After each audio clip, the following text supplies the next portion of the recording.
All right. All right, so we are now, here's my,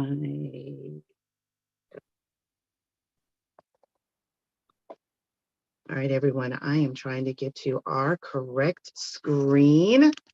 All right, welcome, everyone. Welcome to Rolling with the Times Live.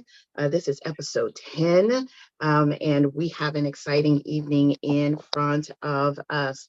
But first, let's go ahead and take care of what we are about here, and then get started. So Rolling with the Times Live is the voice of Rolloway Productions LLC, which is a company of professional skaters who perform, teach, and produce media content so we may change the world through roller skating. Rolloway Productions is not allied with any sect, denomination, politics, or institution, except its nonprofit Art in Motion, Inc., otherwise known as AIM. It does not wish to engage in any controversy. Our primary purpose is to change the world through roller skating. This show airs every other Tuesday at 8 p.m. Eastern. So with that said, we have our host, Rollo. How you doing, Rollo? Hey. Hey, everyone. All right, and my name is Monica Charrisse, and seeing as how we are in February, soon to close out February, this is our second and last episode in February. We thought, okay, why not focus on relationships? Because we are indeed about community, family, and relationships. And actually, earlier in the month, we did have a life coach on with us, who, of course, supports people in various life, life challenges or achievements, including relationships. And today, I thought it would be cool to actually share a resource that I have found, where basically it's a book that has taken decades worth of research and made it into a practical guide for the rest of us. And the book is called Attached. Now, actually, let me make sure that I have stopped the, here we go. Excuse me, guys. I want to make sure that what everyone is seeing on the screen in, let's see. Can you please mute yourself?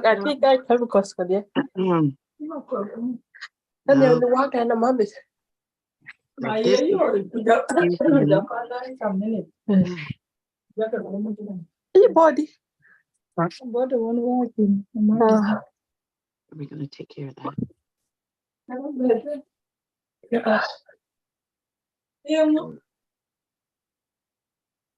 All right. So just a gentle reminder that we are recording, and if you're not speaking, please mute yourself. That will support the quality of the audio. Okay. Right now, I'm taking a look in YouTube to see. Let's see what. Okay, I think I need to. I feel like an octopus. All right. So just a gentle reminder that we are recording. There we go. And I'm going to make sure that I have the visual that I want to have for the audience. So give me a moment. All right. So I'm not sharing that screen anymore. All right, guys. And then this.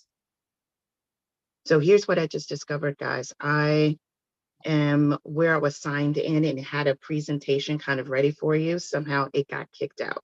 So give me a moment to put that back together, or better yet, I'm just going to talk to you and we're going to do it this way. So excuse me and thank you.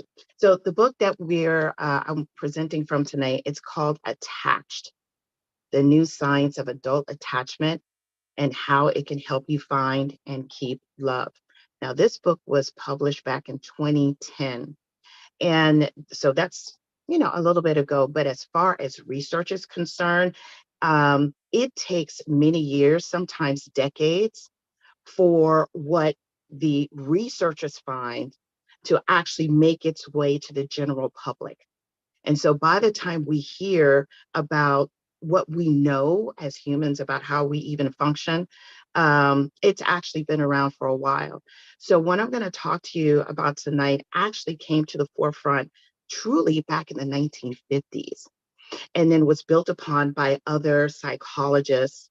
And then again, in this book, they pulled it all together to make it coherent and useful for us in our everyday so that we can make better choices for, first of all, understand ourselves better, but then also make better choices in our relationships.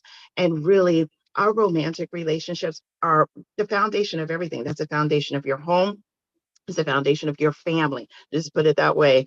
And when we have home relationships that are working, then that actually gives us the secure foundation and the peace, really, that we need to go out into the world and with confidence, because there's nothing holding us back at home.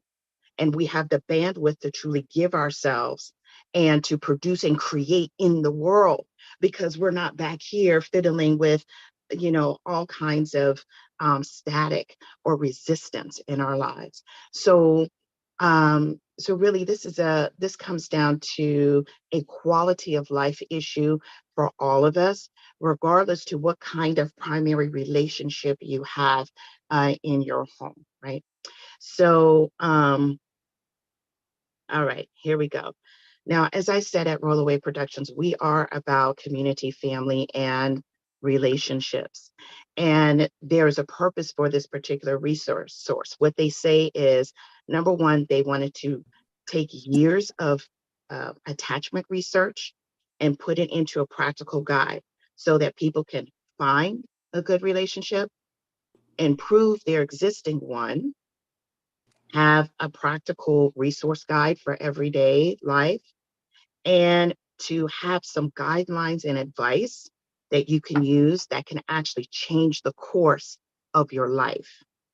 So the book it's based on what psychologists call attachment theory. And attachment theory, it's a field of research about how humans create bonds. And in this field of research, they look at different things: child development, parenting, and also romantic relationships. And so again, you want to mute yourself if you're not speaking so we can preserve the audio quality. Thank you. Um, Now the need to be in a close relationship, it's part of our genes, guys. And the thing is, we've been programmed by evolution to single out a few specific individuals in our lives and make them precious to us. We've been bred to be dependent on a significant other.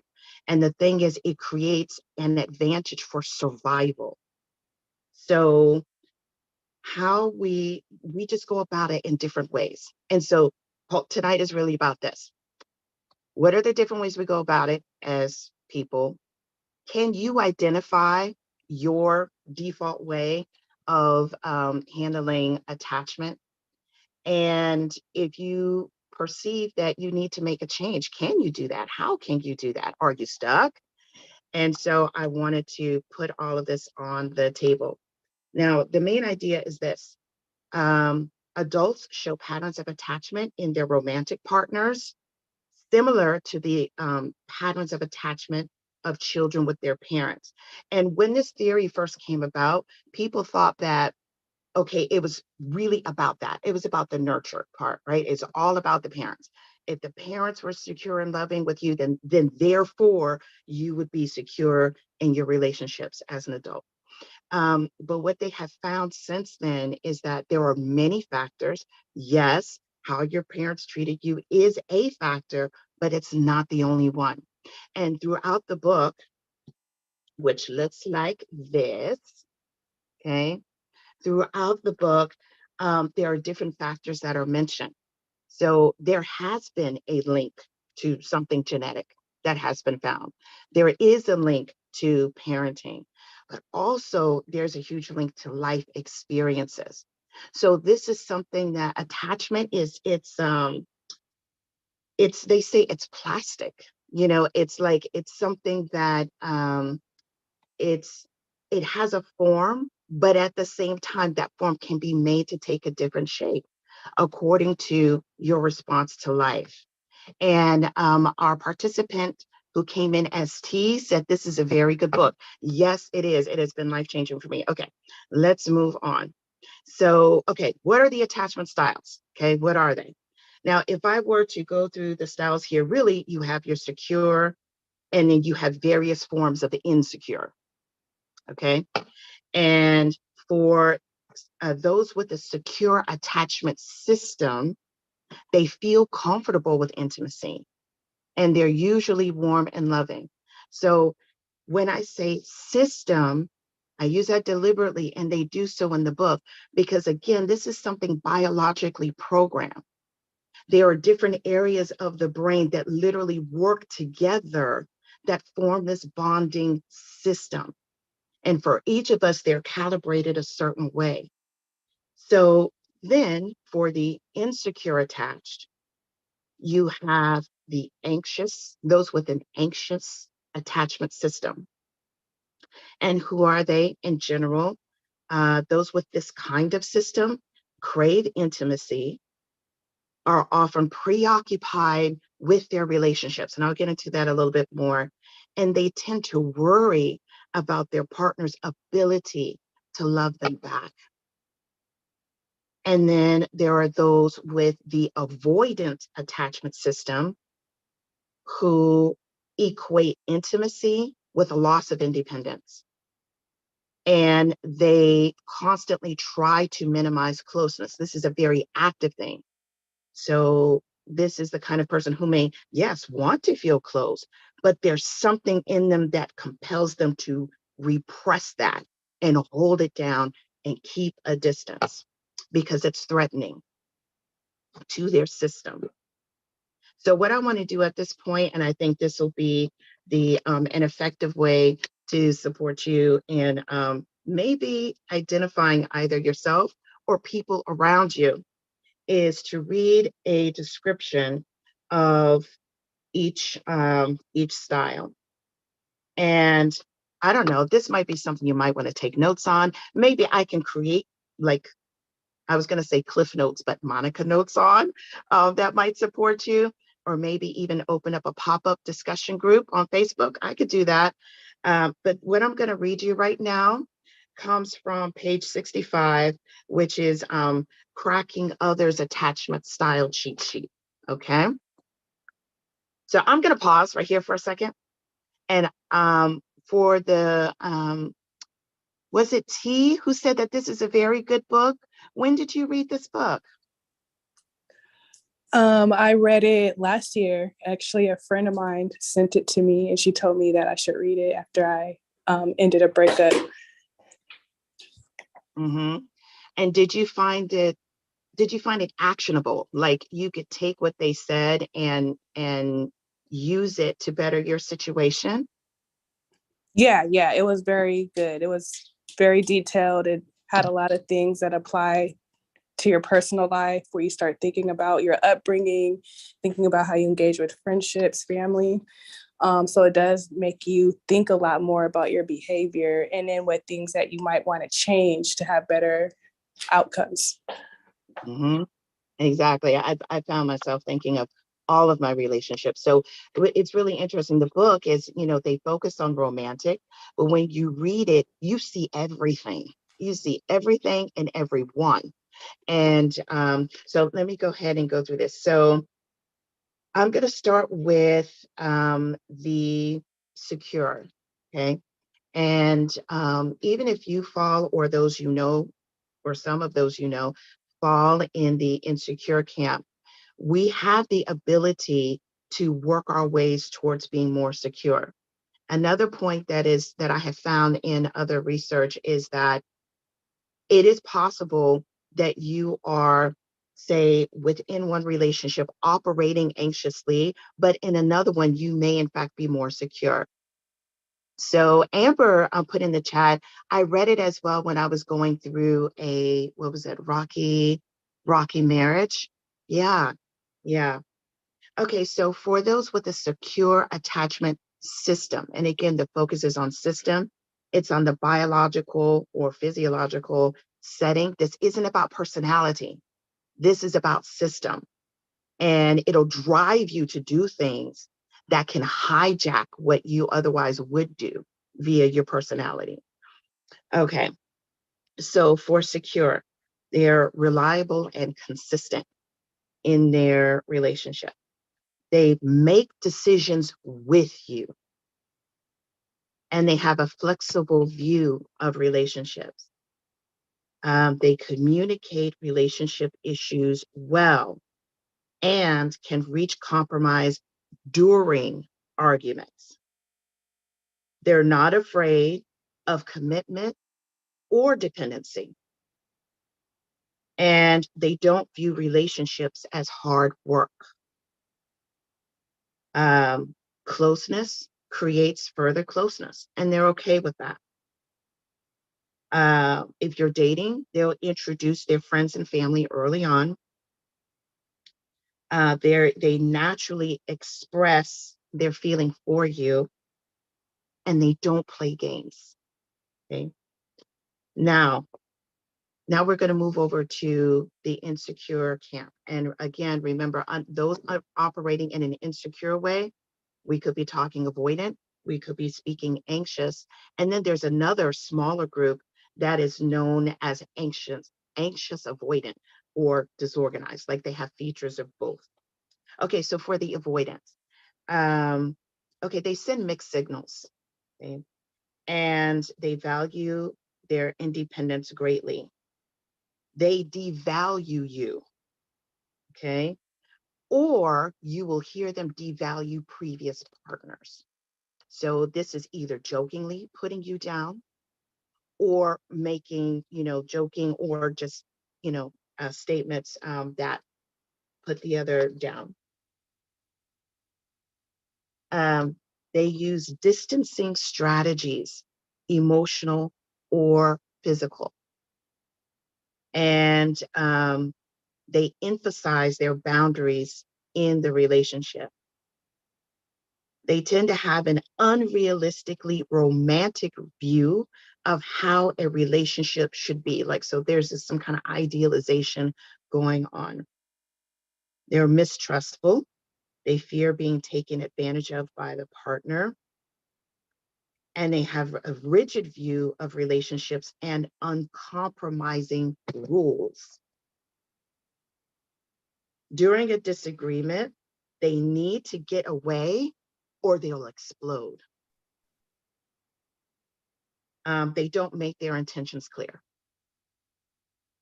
And they have difficulty talking about what's going on between you.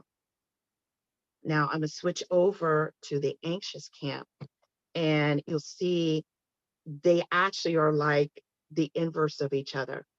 And this is why they're usually drawn towards each other. For the anxious, those operating with that system, they want a lot of closeness in the relationship. They express insecurities and have big worries about rejection. They're unhappy when they're not in a relationship, and they'll play games to keep interest or attention. They have difficulty explaining what's bothering them or expect you to guess. They'll act out and have a hard time not making things about themselves in the relationship. In other words, they have a hard time not taking things personally. They'll let you, as in the other person, set the tone of the relationship. They're preoccupied with the relationship. And in the book, it talks about how they're just so preoccupied with it, it will affect their work. And it's like a constant thing. And they'll fear that small things or small acts will ruin their relationship. And they have a belief that they have to work hard to keep your interest. And they're suspicious that you may be unfaithful. So if you can imagine, like if you have, and this is a typical combination of an avoidant and and an anxious type, because they feed into each other, right? Um, so the distancing activity of the avoidant, it literally triggers the attachment of the anxious style, which says, okay, I need to get closer. So so the very thing that the avoidant wants, and ends up triggering the very thing they don't want in the other. Um, and so there's this dance that is typical. What this book says is that in the population, about 50% of people are secure. And this is men and women. A lot of people will listen to this and say, oh, okay, avoidants are mostly men. We cannot make that assumption, although that sounds like, like the typical talk about guys, right? Um, and um, 20, let me look at my notes right here. So we have 50% who are in secure lock, 20% who are anxious, 25% who are avoidant. And then there's the remainder, around 5%, who have features of both the anxious and the avoidant. So I'm going to pause right here and ask, what are you thinking? Because this is a lot of, like information I'm laying down. Some of you may have heard some of this before. Some of you may not have heard any of this before at all. What are your thoughts in even hearing about this kind of information? Anyone? Hi, this is Cassandra Morgan. I definitely have to get that book. It reminds me of actually a past relationship that I had, and the description was just like dead on. Like, oh my gosh, that's really what was going on. And I think I am probably well, I don't know, I can't say, but that description was kind of like how I would feel. I'm a very compassionate person. I'm always trying to take care of someone else, always trying to help, and always trying to make sure I'm filling in the gaps. So, and the attraction can be not just in a relationship, but in other things. I'm a caregiver, and in the loss of my dad, I think I have tripled or quadrupled my workload because I'm filling in the gap so that I won't reflect on, that attachment that I had to my dad. So it can go deeper than a relationship. It's like with other things. And I was just sitting today looking at my schedule, like, what have I created? What did I just do? So that was very informative, though. Thank you very much for sharing that. I would love to read the entire book. Yes. Okay. Well, I was hoping that someone would say that, because as I was reading this, I'm like, okay, first of all, I know that I'm much more likely to make this actionable in my own life if I like I have a hub to come in and work through things. And I would likely be more accountable if it's if I'm doing it with others or encouraged by others, or I see others or can reflect off of others. So that's why I was thinking, if there's enough interest, I would open up just like a pop-up discussion group in Facebook for those of you who are interested in reading the book. We can read it together, we can discuss it, we can look at, okay, well, what is actionable in our lives, like a peer group.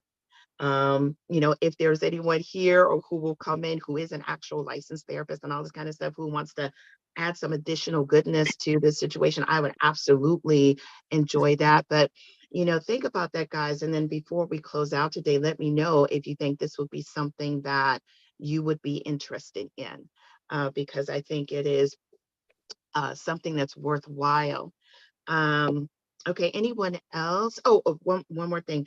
Cassandra, who was just responding there, everyone, for those who don't know, Pastor Cassandra, she was our first guest on this live stream. And she spoke to us in October, which is Domestic Violence Awareness Month. And I'm here to tell you that when I was reading this, Cassandra and everyone, and I was looking at the anxious or preoccupied attachment style, when I saw descriptions of, and here's some other ones I didn't say yet, no follow through on the decision to break up, and like not being able to muster up the courage to do it. And then Right. draws closer in the relationship despite their better judgment and despite their advice. So I think about Mhm. those who are in those abusive situations who, like, we look and like, why are they still there? How can they stay?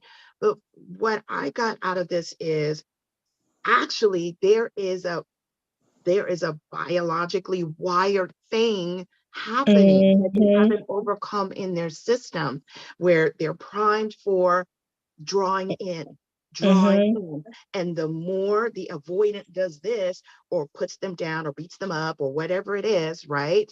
The more they come in, you know? So I was thinking about that, Cassandra. What would you say? Absolutely. I am in total agreement. Like I said, a past relationship, that's the first thing I just told you. I'm like, this Mm-hmm. is a description of something that I have endured. So yeah, I totally agree. Yeah. Anyone else? Thank you, Cassandra. Everyone else is quiet. Do we have any other comments? Yeah, I Oh love my to hear from God. someone else. Yeah. What else? Hello. I'll speak up. Can you hear me? Yes. So in my relationship, when we first got together, I would say I was pretty securely attached and I didn't know anything about this stuff. And um, in reflection, I think my ex-husband is avoidant. And so when things would arise, because I was secure, I didn't necessarily chase him, but I could recognize something was off. But the more our relationship progressed and his behavior became like more prominent, I became more anxious, because at this point, like I'm in the relationship and I'm desperate to try to make it work. And so it's like the more he moved away, the more I was moving closer, trying to get him to, get an agreement with me and having a, successful marriage. So I think in the book there is like a test you can do to kind of see where you fall. And for me, like I am mostly secure attached, but I kind of fall like in the anxious area. So I think depending on the type of partner I have, they can bring out certain things in me, if I'm in that relationship for too long, if it's not healthy. Mm-hmm. One of the things that was mentioned in this book is that um, something that is typical to see is that those who are securely attached, they often serve as models for those who are insecure. So you were describing, kind of being pulled, off-centered into one of the insecure styles, Amber. But one of the things that they noted in research is that what's something you do see is that avoidants who get with a secured, or anxious who get with secured attached individuals, they begin to take more secure strategies in the relationship. It's like the one who is secure sort of models how to do relationships. Um, and so that is something that tends to happen. So I want to come back and see if anyone else has something to say, but it is 8:30. So this is the time when we kind of do a commercial. And Actually, now I tend to do the commercial, but as I've been the one talking, I want to check in with my partner here and see if would you like to share with the community where they can find us, the website, and where on social media, just to kind of bring your voice in some. You have to unmute yourself. Hello, everyone. Hello, hello, hello, hello. Kenny. I'm enjoying it. All the talk. Yeah, I didn't really want to talk. I didn't want to say anything. I'm enjoying listening. Can I pass on that? Sharing your website and where to find us. Okay. So Yeah, thank you froze. all for tuning in. I appreciate everyone that's online. And yes, you can find us at Rolloway Productions LLC. That's ROLLOWAY Productions with the S LLC. That's on Instagram, Facebook, and YouTube. Yeah, you can find us. And again, as Monica said, this show is every other Tuesday at 8 p.m. I thank you guys for all joining in, and I'm looking forward to hearing the rest of the show. Am I good? Am I done? You did such a good job, Mr. Rollo. Thank you very much. I appreciate you, being willing to step in. I appreciate it. Don't mind me, guys. I'm a little under the weather, so that's why I'm sort of in the background today. Otherwise, I'd be right in the forefront, but a little under the weather, so I just wanna listen. Well, thank you very much for that. And so he said the website, and let's see, and where they can find us on social media, it's the same, whether it's YouTube or Facebook or Instagram, and that's at Rolloway Productions LLC. All right. And of course, we'll take donations to further our work at Rolloway Productions, and also our nonprofit AIM, which is Art in Motion. And you can do that at CashApp, and it would be $ Rolloway Productions. And that's ROLLO Way Productions. So thank you very much for that, for leading that commercial, Rollo. So let us roll back. Was there anyone else who wanted to jump in and share something more? I see something in the chat. I'll read that, and then we could take it from there. Tammy said, hearing these details definitely causes us to assess the relationships that we've participated in, along with what our role was and the role of the other. Absolutely, Tammy. Would you like to add on to that? What has anything really stood out to you so far?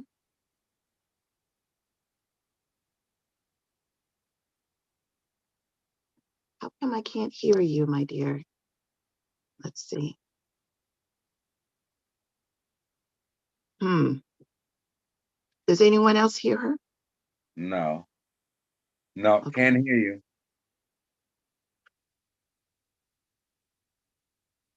Okay. I'm not sure what's happening, because I do see the little icon for your audio. So that gives the idea that you're connected via the audio. It says she's muted. Well, but she had unmuted herself. So I did see that. Yeah, it must be a mic challenge. Okay. Well, thank you, Tammy. If there's anything else you wanted to point out, then drop it in the chat and I'll read it out loud for everyone, for sure. I'll be on the lookout for that. And was there anyone else who wanted to share? Has anything like hit home, or are you curious? Do you have any questions? Like are there any other responses so far?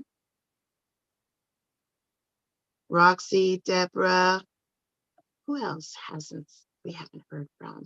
Rocky, Carrie, Frida. Anyone else? Going once, going twice. I have more information. It's okay. But I want to make sure that everyone has the opportunity to chime in. All righty. All right. So let me get back to my notes. All right. Danielle, Danny B, one of our instructors. She's coming on the call. Danielle. Yay. Let's see if she's all the way in. Yay, yet. Danielle. Yay. Woo-hoo. Welcome. We miss you. Good evening. I miss y'all too. I was watching on YouTube. That's my girl. Yeah, I saw you. I saw your greeting on the live stream page. So I'm glad that you clicked in and join us. So have you heard anything so far that that hits home or makes you think anything in particular? Super excited about reading the rest of the book, and getting my hands on that so that I can be more in tune to dating in the future.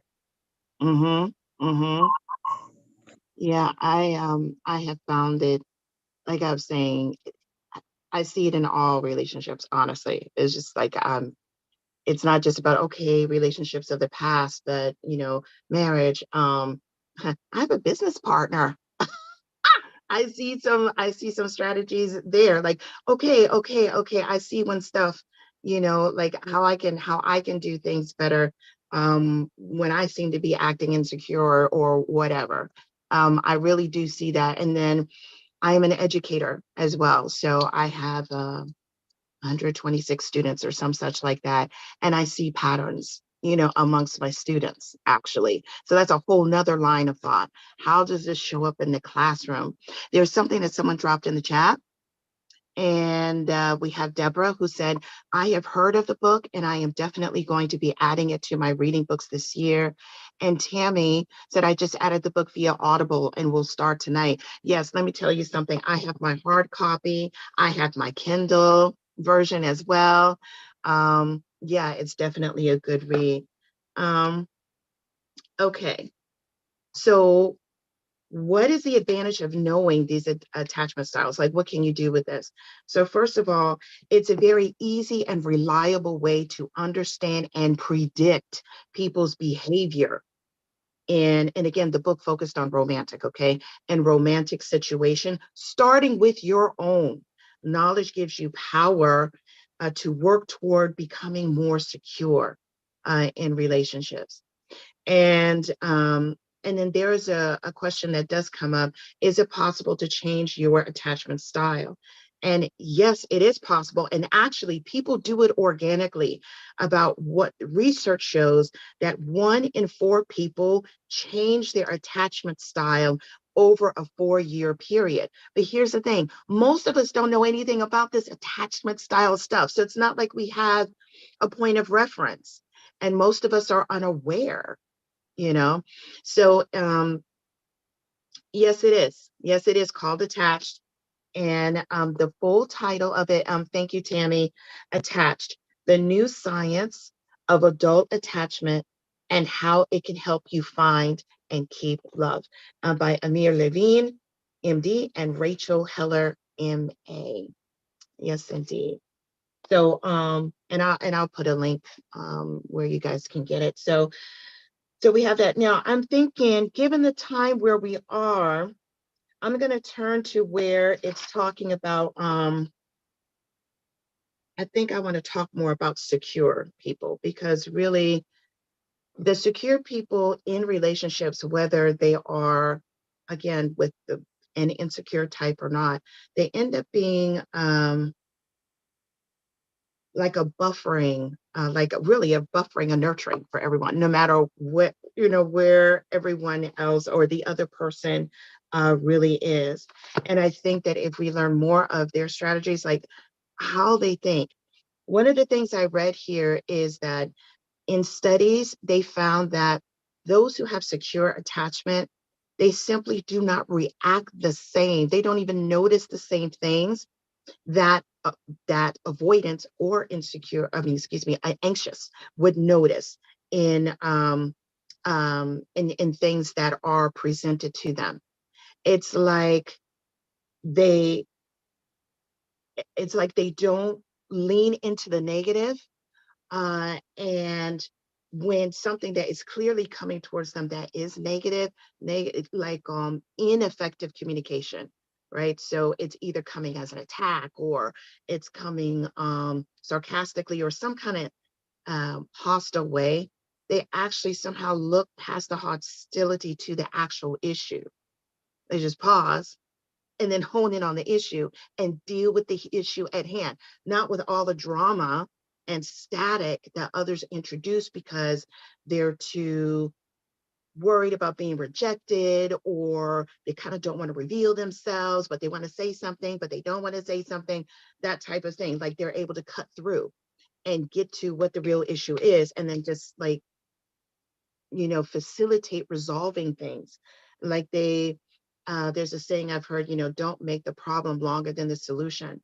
I would say that 50% of the population, and I would be, my attachment system is definitely an anxious type. We make the problem longer than the solution. We do, because we don't know how to effectively communicate. We'll either protest in some kind of way or act out in some kind of way. And avoidance will do this as well in their ways, instead of really just being vulnerable and dealing with the issue. So let me get to, where's that page? Now let me tell you about this book. There are a few things that it does. It tells you, for the avoidance, how they actually go about distancing. There are very characteristic things that they do in order to, like, their system compels them to say and do things that will distance, because to them it's a threat. Just as for the anxious, their system compels them to say and do things that will draw them closer to the other person, whether the other person wants to be drawn close to or not. And those who are avoidant, their strategies are called deactivating strategies. They deactivate attachment. And then those who are anxious, they have activating strategies that activate, them pulling in for the closeness. And it tells you, if you are anxious and you're in a relationship with an avoidant and you're looking for strategies to support yourself to get out for whatever reason that you need to, it gives you kind of like a play-by-play, how to do that. It also tells you, let's see, how we can all be more secure, right? How we can be more secure in our strategies. And then there are also diagrams that literally lay out how these things work. So for example, I'm going to put this close to you guys. Maybe I'll share it in an email. So this is a schematic that shows the cycle that the avoidant and the anxious get into, how they literally trigger each other, and they keep going round and round. There's another one. This one is earlier on in the book. I wanted to show you this one. So in this section, it was talking about those with anxious attachment styles, and how this is, person being okay, la, la, la, la, la, la, and then something happens that triggers the system, and then they go into these ranges of behaviors. So I think I really want to impress that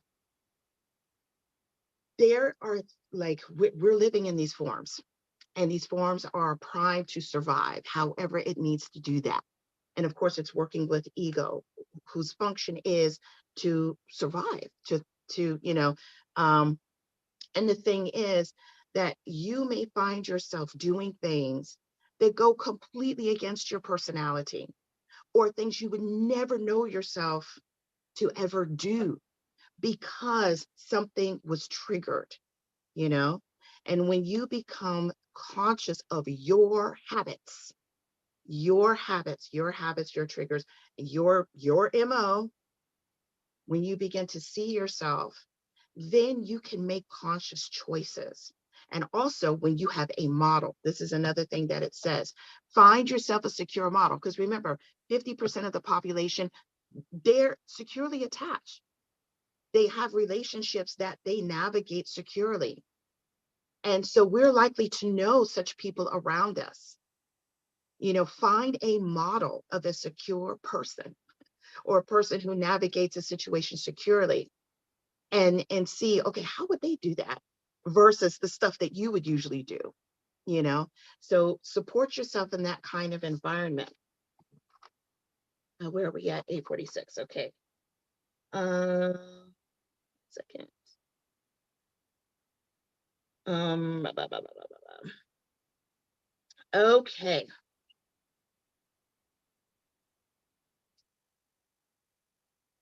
Okay. Alrighty. So, all right. So I'm gonna read a little bit about the secure attached. Okay, and you'll know for yourself if you've ever managed any of these things, or only some of the time, or most of the time. Okay, you're a barometer of yourself. So in intimate relationships, securely attached people are great conflict busters.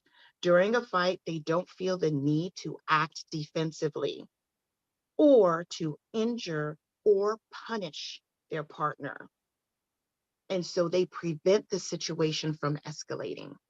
Right? They are mentally flexible.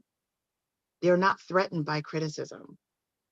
They're willing to reconsider their ways and, if necessary, revise their beliefs and strategies. They are effective communicators. They expect others to be understanding and responsive. They actually expect others to be understanding and responsive. Like, that's the conclusion that, yeah, of course they're going to be understanding and responsive. So they express their feelings freely and accurately. So their partners come so their partners come naturally to them. So it's like they don't hold back out of fear of rejection or not being understood or whatever. They're just free to be. They're not game players. They want closeness and believe others want the same. So why play games with this? Right? They're comfortable with closeness. They're unconcerned with boundaries. So they seek intimacy and they aren't afraid of becoming, quote, enmeshed, end quote, because they aren't overwhelmed by a fear of being slighted. So that's the anxious state, or the need to deactivate. So that would be the avoidance. They find it easy to enjoy closeness, whether it's physical or emotional. They are quick to forgive. They assume their partner's intentions are good and are therefore likely to forgive them when they do something hurtful. They are inclined to view sex and emotional intimacy as one. They don't need to create distance by separating the two, by being close either emotionally or sexually, but not both. They treat their partners like royalty. When you've become part of their inner circle, they treat you with love and respect. Now, avoidance, what they do is when you become part of their inner circle, they treat you like the enemy. They treat you like the enemy. They will actually treat those close to them worse than others who aren't close. The reason being why, so we're not talking about character, we're talking about attachment system. Remember, closeness and intimacy is a threat to their system. So they will literally repress the intimacy towards the one who actually is close in. And they'll do that by fault finding and in other ways, essentially treating them like the enemy. Secure individuals, they're secure in their power. They're secure in their power to improve the relationship. They are confident in their positive beliefs about themselves and others. And so they know they can improve the relationship, like it's a foregone conclusion. And this is huge. They see themselves as responsible for their partner's well-being. They expect others to be responsive and loving towards them, and so are responsive to others' needs. And so you'll find with the anxious, it's over, right? Where they actually put others above themselves and are more concerned about the others than themselves. They have a higher view of others than themselves. You have the avoidance who see themselves as better than everyone else. And they won't be, they'll respond to the degree that it works for them, not out of actual interest in the other's well-being.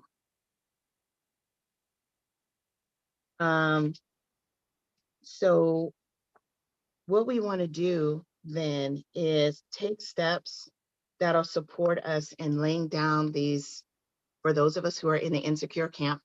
I identify myself as one, and it's not my fault. It is what it is. Okay. So whether it's a genetic component or a nurturing component or just life, life experience component, it is what it is, And now that I know that, right, I can look at my patterns. I can look at where I want to be. I can look at who I deal with and how I deal with and what I can shift. Like, I have choice now. Well, I've always had choice, but I can make different decisions. And so my my intention for bringing this forward and sharing this with you is to give you a gist of something, so that if something about this appeals to you, then by all means, take this. Knowledge is power, and with it, you can change your life. And then I would close with something my parents, like I have a new perspective on something that my parents told me when I was 19.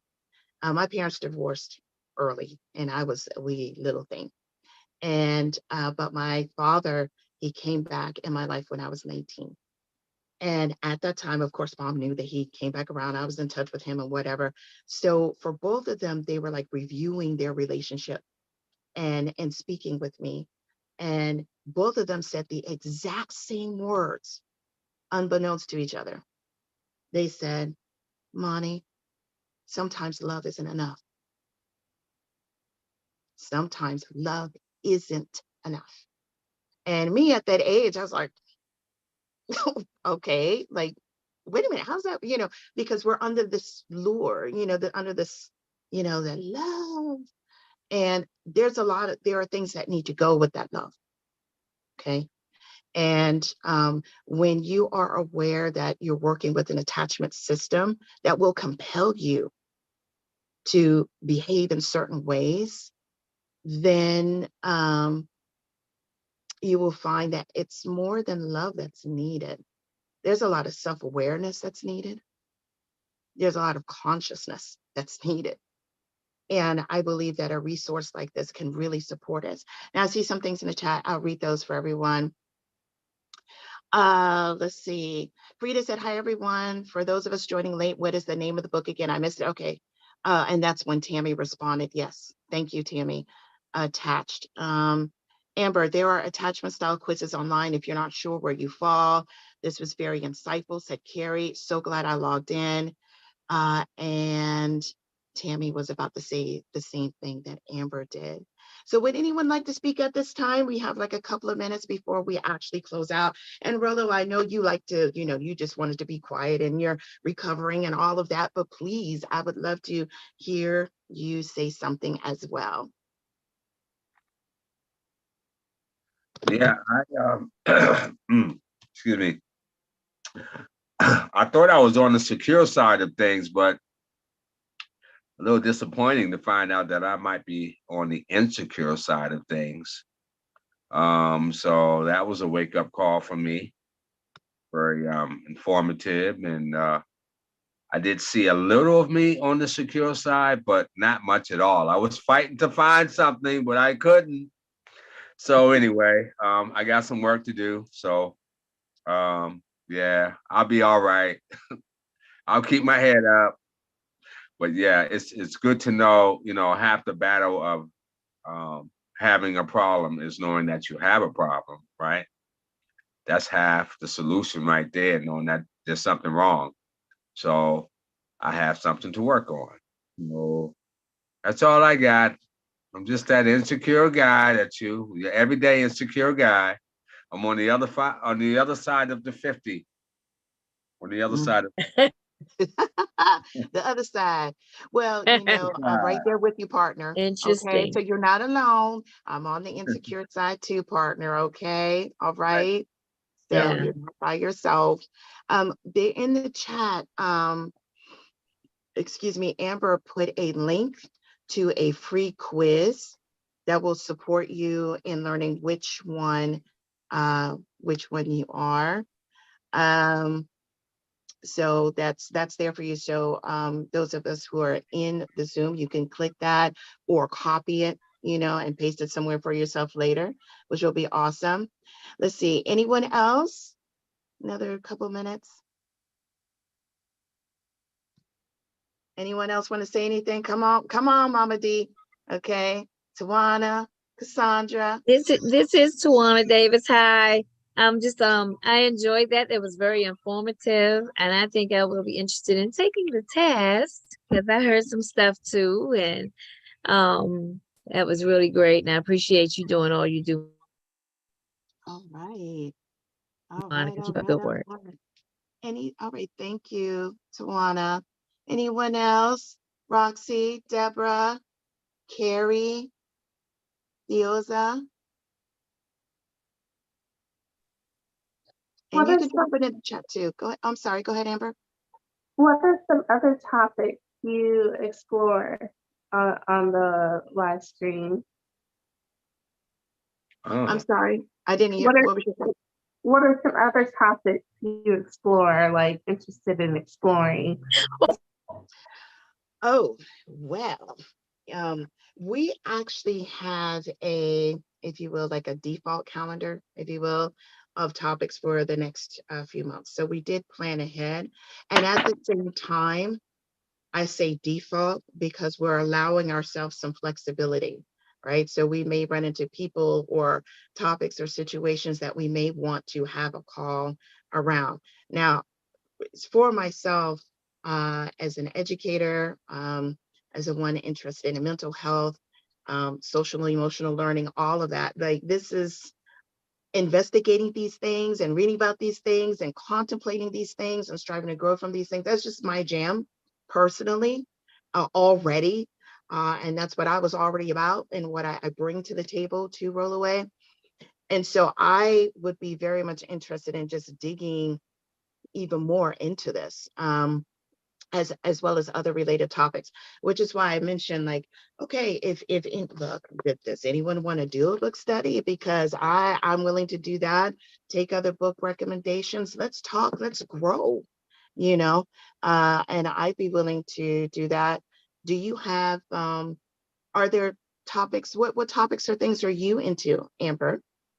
I'm the same as you. I love digging into my own brain and understanding myself and other people better. And I was asking because I was curious if you did want to follow up on this. There are a couple books that I've read that might be good follow-up discussion to Mm-hmm, this. mm-hmm, Mastery of Self and mm-hmm. Mastery of Love. Have you ever read it? It's Don Miguel Ruiz. Oh, I have read Don Miguel The Ruiz, Four but not those Agreements. books. Mhm. Okay, yeah, I think he's the author of the Four Agreements, I Yes, believe. yes. Yes. So there's Mastery of Self and Mastery of Love, which I think both are probably good follow-ups to this conversation if you want to check them out. Mhm. Yeah, there was another book I found, and I did download it, How to Be an Adult in Relationships. And it was highly recommended as well. So I'm just diving into that one too. Tammy says that's a good option. Amber, I just added Master of Self to my Audible library. Okay, so it sounds to me like there is good feedback for a book club, for a relationship resource book club of some sort. So this is what I will do, gang. I will, yeah, I'll say something about a newsletter, about maybe I'll do a separate email about it. Those of you who are interested, just sign up, blah, blah, blah. And I'll pull you into a private Facebook group, as in you have to be invited. You cannot just find us. And let's take it on and grow. I see this as a way for us to fulfill our mandate about community, family, and relationships. So we do that on the wood every week, but this is how we can do this, you know, do this for the wholeness that we are, not just skaters on the wood. So with that said, it is 9:01. So it is time for us to close out. I am so glad that we had this call, and I'm so happy that you all joined me, joined us live, and those who came into the live stream page. The recording will be there. And you're welcome, Frida. I'm glad that you found it interesting. And so we'll follow up. I will absolutely follow up with you. Is there a closing word that you have, Rollo? Anything you want to say? You're No, good? I'm good. All right. All right. All right. So with that said, again, rolling with the times live, you know, we're the voice of Rolloway Productions LLC and Art in Motion Inc., otherwise known as AIM, which is our nonprofit. And so we are here to change the world through roller skating. And we do that through focusing on community, family, and relationships. Thank you for joining us tonight for this call on relationships. You can find us online at rollowayproductions.com. You can find us on social media, YouTube, Instagram, and Facebook at Rolloway Productions LLC. We always take your donations as well, and we appreciate your support on CashApp, $Rolloway Productions. And if you ever need anything from us, email us info@rollowayproductions.com. And I saw one more thing come into the chat. Thank you. You're welcome. You are so welcome. And then something about an educator. It was great getting this info from an educator's perspective. Oh, yes, yes, yes. My life is relationships, people. It just is. And so, and I'm looking to grow as well. So thank you again. And we'll put the link to the recording in the newsletter that comes out tomorrow. And I'll also put something else out about a book club since there's interest.